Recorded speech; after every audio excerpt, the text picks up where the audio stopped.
see the broad expanses of Colorado, and you're just like, well, I'm just this little small person, right? Right now we're at the 40-year anniversary mark of the CDT, and what can we do over the next 40 years? It's just another area I haven't seen yet. You know, it's just really neat to see. Communication and well, community for that matter. It really matters, and I think out here it becomes apparent. You know, and especially in a world where we feel so disconnected, this is a place where we get to connect really quickly and for a long time with people and the places and the landscapes.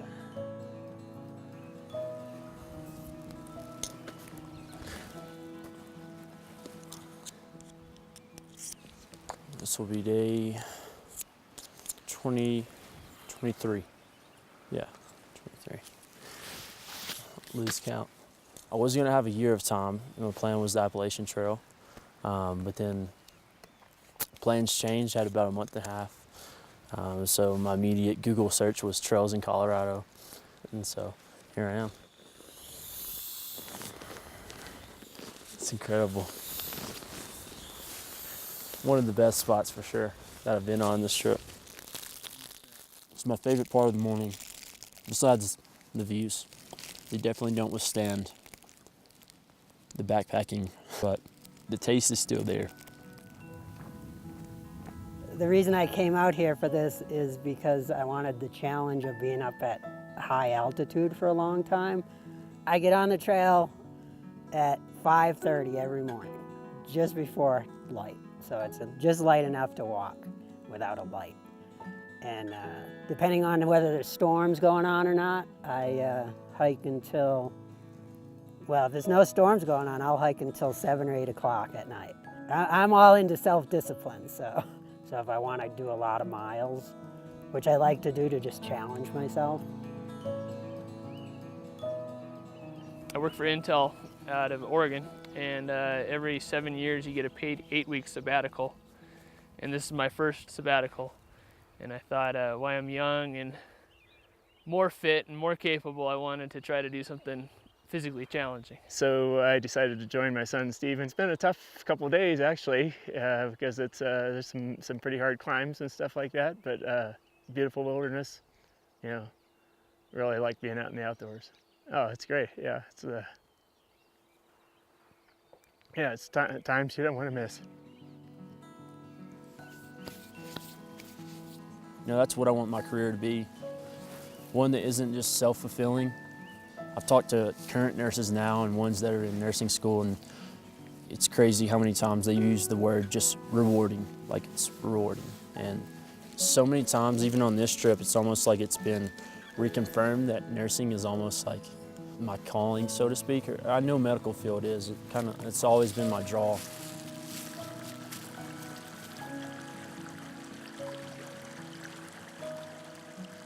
I am 49. I will be 50 on the 21st of August. There is routine, yeah, and I'm glad you said routine and not monotony, because it's not monotonous. Every day is different.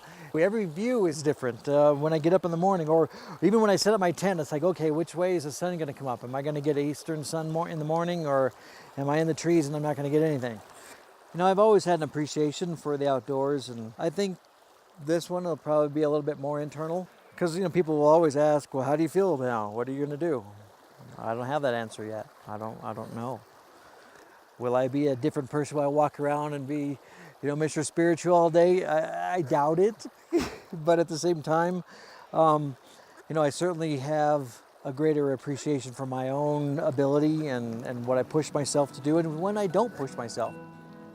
When you get to connect to people in this landscape, it's more meaningful in some ways, and the trail becomes alive because of the hearts and souls of the people who help build it, the people who help protect it, as much as the people who are actually on it. I started this last year and finished it, half of it, and then had to bail because of my old man feet. I bailed at Monarch, and I'd hoped to do it as a through hike last year, but yeah, my feet couldn't take it. I have some triple antibiotic cream if you want some for your heel or whatever. Can you spare it, Austin? Yeah. Wow, that'd be really nice. In August, I start nursing school, and he was just sharing, kind of reflecting on his sister as a nurse. Picked me up last summer, and then she dropped me off at my house and she just died. I'm sorry. You could tell obviously that it's touched him, and she's passed now. It was a year ago Monday, but anyway, she really enjoyed being a nurse. Yeah. You know, that's what I want my career to be. One that isn't just self-fulfilling. Yeah, when they grow up, you know, you want them. Geez. Intel is a very fast-paced, rigorous environment, inventing new things and expanding capabilities for the world. You want them to go out and be on their own and be successful. And then when they do, you miss them. So yeah, it's been spectacular. Every day has been fun. The big part for me is getting reinvigorated from all the ills of the world. I'm sure she's touched many people, you know, through her career. The trail comes alive because of the stories of the people on it. I mean, I think the landscape just naturally tends us to become a larger community, and that's the really cool part about the Divide. But at the same time, yeah, it's a personal journey that's not finished.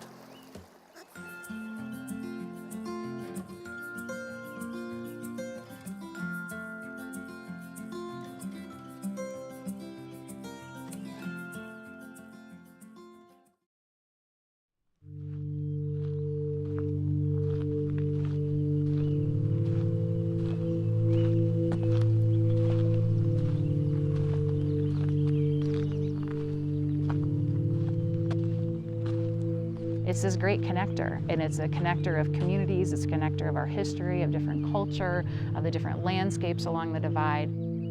If people can understand how beneficial just being outdoors is, having the outdoors in your backyard and having access to that at all times, I think that's really important. We want to be good stewards of the land. We want to educate people. We want to get people as excited as we are about being in the woods and being out in the backcountry in the wilderness.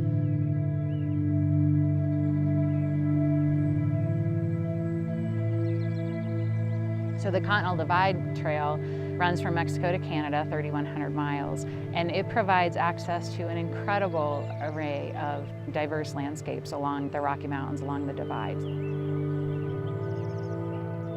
Part of the idea of establishing the National Trail System was to provide access to beautiful lands, to get people out in nature and connected to the natural environment.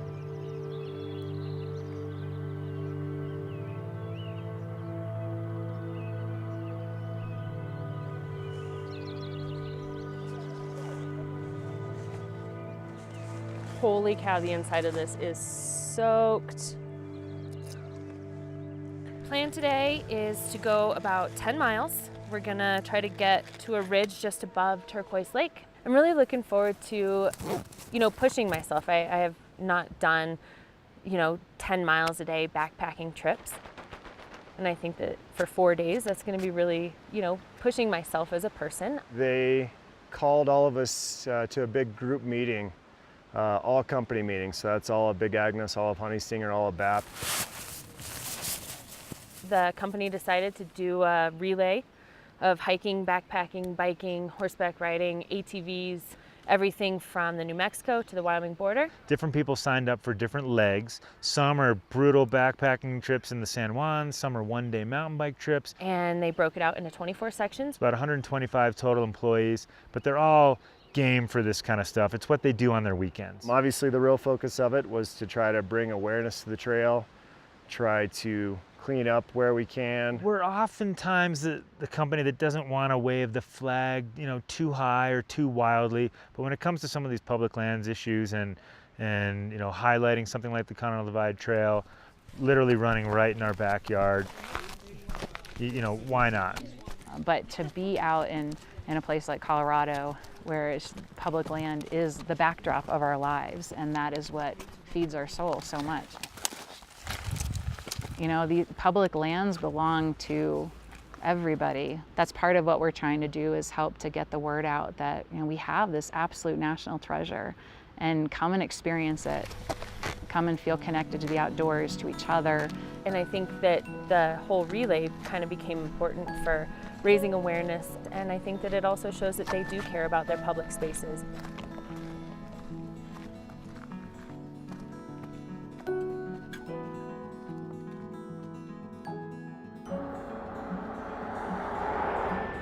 Time can pass slowly, especially if you're wearing Larry Ma's shoes. He's patiently waiting, Just over an hour. hoping for a ride. I mean, the longest wait I've had was actually at the Canadian border. It took 3.5 hours to get a ride. Larry's through hiking the Continental Divide Trail. In 1980, he through hiked the Pacific Crest Trail. And next year I'm going to hike the Appalachian Trail, AT. Well, a lot of people, even some of the people that pick me up, doesn't know what does CDT stand for. I said, you live right along the Continental Divide Trail, you know, so anyway. On trail, he's known as Lost Larry. Off trail, he spent 33 years as an electrical engineer for Boeing. So I retired early 4 years ago, and I've been traveling around the world as much as 9.5 months out of the year. So he's here in Steamboat Springs, the newest gateway community to the CDT. Yeah, without communities like this, it would be a heck of a lot tougher. These are communities that support the trail and support people like Larry. Yeah, I was a dirtbagger in 1980. I didn't spend a single penny on lodging. I'm up to like about $1,400 now on this trip. He came to Steamboat Springs to rest. It's been Now he's headed back. an hour and a half, and I don't have a ride here. Oh, wow.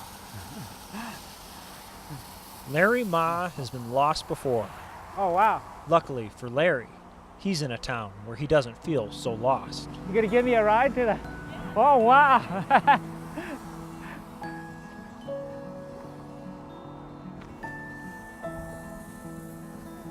So, throw this in the back? Yeah, okay. Wow, fantastic, got a ride.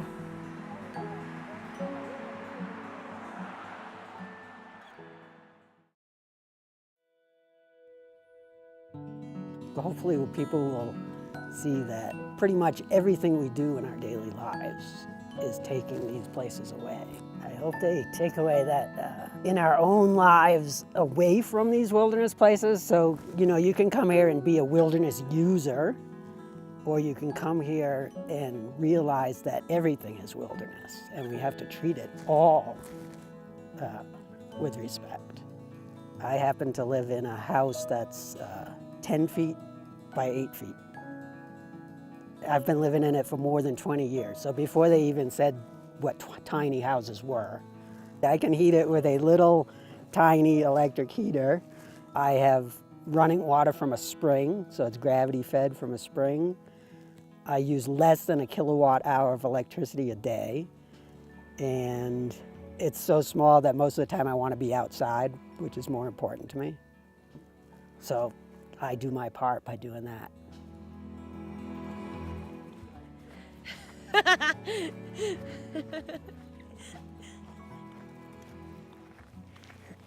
Sarah, what was your favorite thing about today? Pancakes, the food. Arriving the moment when I saw them and I saw that sign. And I like ran up to them like I had never run up to anybody ever. I was just so happy. Like I wanted to cry. Like I was like almost crying. They see our sign down the road and it just says, "Are you hungry? Let's eat." And they come screaming up the road and we said, "What do you want to eat? Pancakes or hot dogs?" And we just make it for whoever comes in. We have 3 pancakes that somebody needs to take. They were just open arms and going once. They treated us like we were at their home. Like it was really loving. Last one more. So many pancakes. You're on the calorie deficit plan. Okay, all right, I'll take it. Yeah, you All right. Yeah.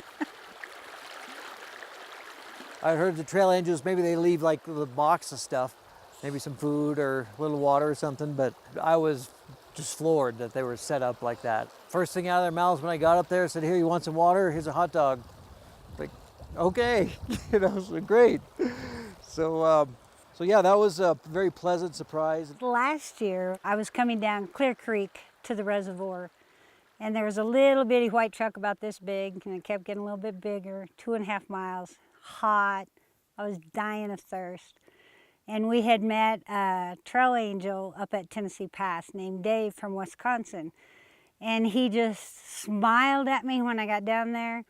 He opened up his cooler and he said, pick anything out you want. And I got a grape soda and I almost cried because I was so thirsty. God, it's just caked on. Just to have that cold grape soda meant everything to me at that time. Is there anyone behind you that's coming? No, this is it? And so I just kind of want to give back. The little German guy said, where's your box? And I'm like, what do you mean, where's your box? He goes, you know, put money in. And I was like, no money. For me, this is a way that I can give back. Done. Oh, I've probably had about 120 hugs. Yoo-hoo. High fives, fist bumps. Thank you so much, Pooh. You're welcome. That is awesome. I'm glad. You guys be safe. We will. Be safe. Make sure you have enough food. Have fun and be safe. Got enough calories to get us to Crete, I think. Okay. There you go. Yeah. That is awesome. I just like this feeling of gratitude. Like, this is like a really, really sweet gift right now.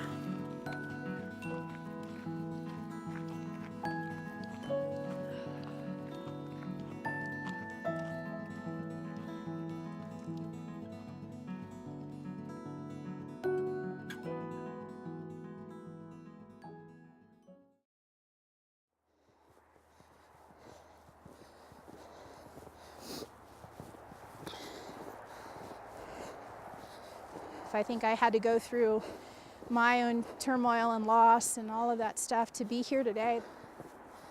I don't think I could be the person I am today without having gone through that. And for me, my story would be about helping convene and connect people together around the Continental Divide Trail. It's not about me. That would be my story. I really seriously believe that. My mom and dad, I think they always thought I would be a teacher, or my dad, I think, really secretly hoped I'd be an engineer. But I went to Virginia Tech, and the first weekend I was in school, there was an advertisement for volunteering on the Appalachian Trail.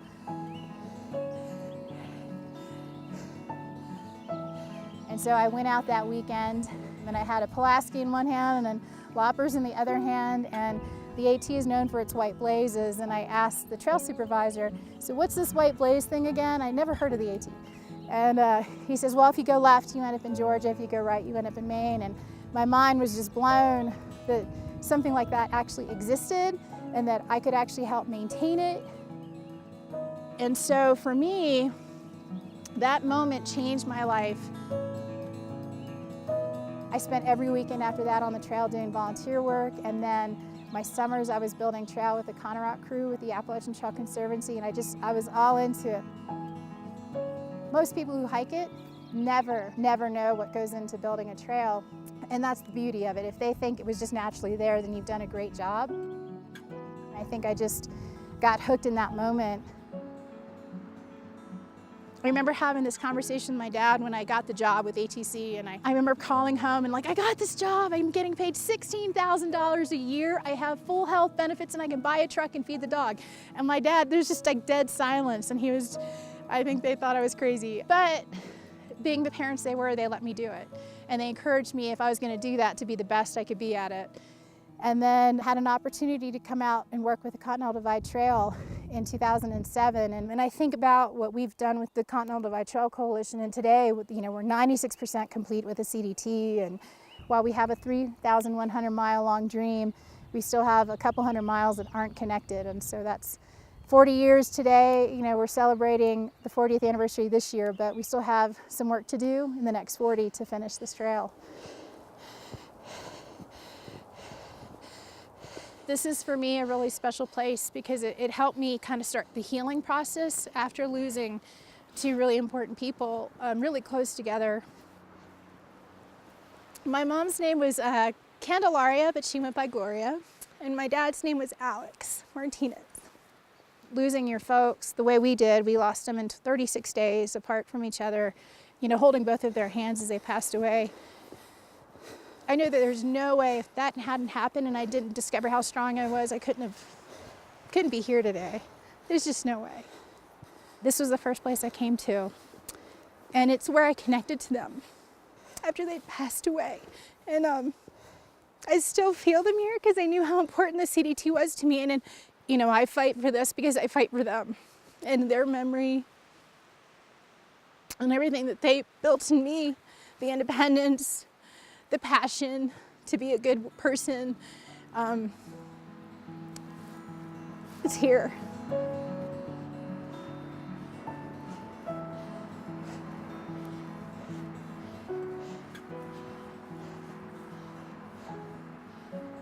And it was really just, you know, remembering what nature does for us and just heals us.